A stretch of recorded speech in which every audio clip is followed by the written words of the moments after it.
আমাদের এই গরু বিক্রি করে আমাদের সংসার চলে। আমি আজকে ওপেন আমাদের আর্থিক সমস্যা, সরকার যে পেটে লাথি মারলো আমাদের, এই লাথি মারার কষ্ট, এই যে কি যন্ত্রণা দিয়েছে, এর থেকে আমি বিষ হাতে নিয়ে ঘুরছি, আমি বিষ খেয়ে আত্মহত্যা করবো।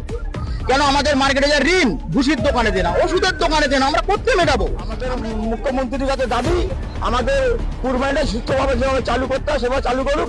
আমাদের না তো ঘোড়া গড় দিতে হবে। আমাদের একাজনের বাড়ি 5-6টা করে লোন নিয়ে সব গড় তোলা আছে। আমাদের একটু চিন্তা ভাবনা করুন, মুখ্যমন্ত্রীর কাছে আমার দাবি থাকলো, সবিচার করে দেন আপনারা। এইভাবে আমার সংসার চালাতে হয়, এইভাবে আমার সংসার চালাতে হয়। যদি গরু বাছুর না বেচতে পারি, খাবো কি? গলায় দড়িতে মরতে হবে, এছাড়া কোনো উপায় নেই। আমাদের তো জমি জায়গা নেই, এই দিকে করে ভাত ভিত্তি সব 1,000 টাকা এই ব্যবসা করি, খাই। এই ব্যবসাতে আমার সংসার চলে। আর প্রতি বছর 12 মাসই ব্যবসা করি।